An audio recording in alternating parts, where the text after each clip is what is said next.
Earlier in this course, we told you that biology is a word that is made up of bios and logos, the logic of living things. And I certainly agree with that. Biology is the logical study of living things.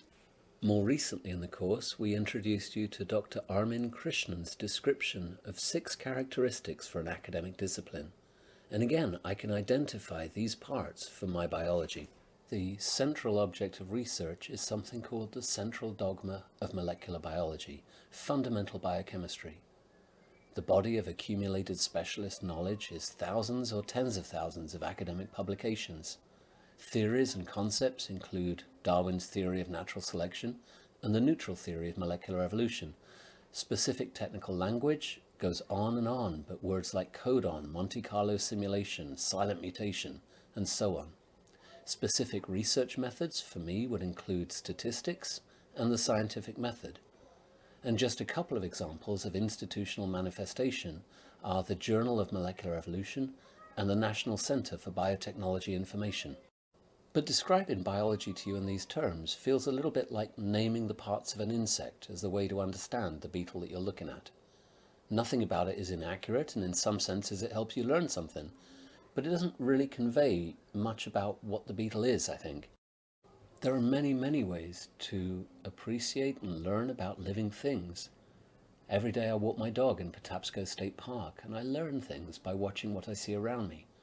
I spend a lot of time gardening, and there's one of my flower gardens from last summer where I enjoy watching the insects and birds take advantage of what I've planted.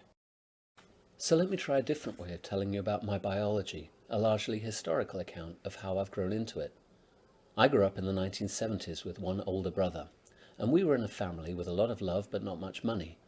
And when I look back, I realize we spent an awful lot of time in nature, sitting on the beach near where we lived in Hastings, or family vacations up in Yorkshire or Devon. One of my favourite memories of all was getting to choose to go to the Natural History Museum in London for my birthday. I think I chose that 3 years in a row. I loved that place with its dinosaur skeletons and insect collections. Fast forward to the age of 18, and I was happy to have earned a place at Oxford University through exams and grades. It was a magical world to me, the most beautiful city I'd ever lived in, and one of my favourite places in it was the Oxford Museum of Natural History. I remember the day where it finally hit me that the whole thing looked like a skeleton with those spindly pillars. I loved many things there, but one of the things that I remember most was its amazing insect collections. At the time I was there, the Oxford Department of Zoology was really dominated by professors who were studying evolution. Richard Dawkins, who was once as famous as Neil deGrasse Tyson is now, with his books like The Selfish Gene and The Blind Watchmaker, was really the public voice of a department where everybody seemed to be studying aspects of evolutionary theory. Now, I was pretty much a straight B student, but one of the professors who seemed to see something in me, who really encouraged me, and who became a major inspiration, was Dr. Alan Graffin, who was a mathematical evolutionary biologist. In his own words, his research involves applying mathematical and logical theorizing to evolutionary problems. That went deep. I have to admit I didn't much like math, and I certainly stayed away from biochemistry. In fact, my final project was testing and studying an idea about the evolution of mimicry in butterflies. I was becoming increasingly sure that I wanted to become a field biologist studying ecology and evolution out in nature. And my first job after graduating was to become a conservation biologist, a field biologist, on a desert island called Arid Island in the Seychelles. The funny thing was that I didn't really enjoy it that much. I certainly enjoyed swimming on the coral reefs, but a lot of the rest of the time I found myself very bored and missing home comforts. In fact, what I mostly did there was an awful lot of reading on the beach. People who'd been there before had left all of their books, and I'd taken a few with me. One book that I enjoyed very much was called Chaos, Making a New Science by James Gleick. It went deep with me. For the first time I began to realize that mathematics could be powerful and beautiful in helping to understand living things.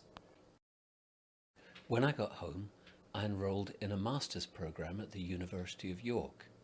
It was a degree called Biological Computation, a long way ahead of its time, because its purpose was to take in biologists and train them in mathematics and computer science.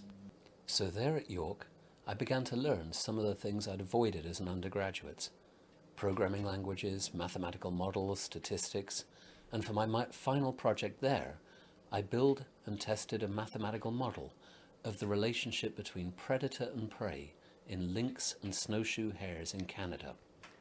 With that master's degree behind me, I suddenly found myself much more sought after for PhD placements, and I ended up joining the group of Professor Lawrence Hurst at Cambridge University Department of Genetics.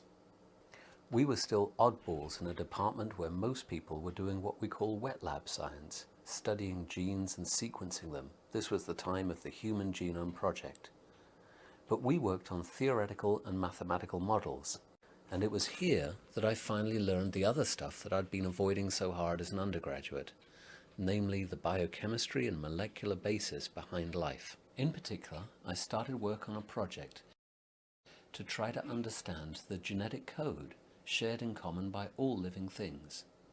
The genetic code is quite simply the set of rules that describe how genetic information is translated into proteins, the basis of metabolism. If you happen to be a biologist, you'll know all about this, but if not, the details don't matter. I can simply explain that the genetic code works very similarly to Morse code. Only the dots and dashes are genetic language, and the English letters are the amino acid building blocks of proteins. And it was here that I published my first major scientific paper, which used computers and mathematics, along with statistics, to understand and explain how natural selection had produced the genetic code.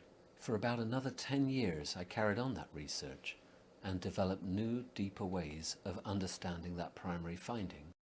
But about 10 years ago, we focused onto one half of the genetic code, the set of the 20 amino acids used by all of life to build all of its proteins. You can think of them rather like the 26 letters of the English alphabet that are used to build all English words. Throughout these 20-something years, my approach has remained much the same. I've built computer programs that use mathematics and statistics to try to find the footprint of biological evolution as a way to understand how and why life has become what we know today. Probably the biggest change that's come over my research in all this time occurred in 2009, when I took a 4-year job at the University of Hawaii Institute for Astronomy to project manage NASA's Astrobiology Institute team there. This was a whole new world for me. Turns out that Hawaii has the top astronomers in the world, and anybody who does astronomy tends to come through Hawaii to use their amazing telescopes on the top of Mauna Kea.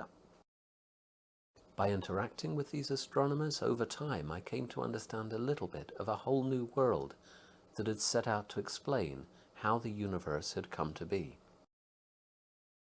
Slowly, this began to mesh with the things that I had been studying and caring about before Hawaii. I'd known that life started on Earth very close to the planet's formation, around 3.8 billion years ago, when our planet was little more than a cooling, molten ball of rock.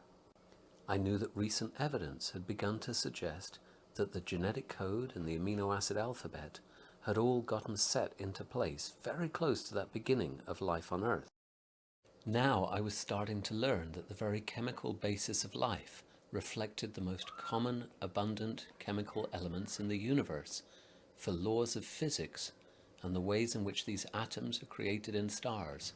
I was beginning to learn why a star like our Sun could not have existed before it did 4 billion years ago, and thus I was coming to see that life began on Earth almost as soon as physics allowed through the laws of the universe. I was learning about the extraordinary frequency of exoplanets circling other stars throughout our galaxy and beyond.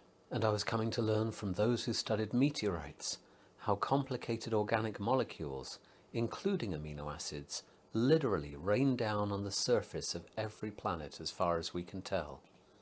This was giving me new ways to understand the questions that interest me. It is absolutely true for me that I study the discovery of new truths about living organisms by logical reasoning. For me personally, it seems inevitable that the only way I can go deeper and deeper into truths about living systems is to understand them in the context of the non-living universe.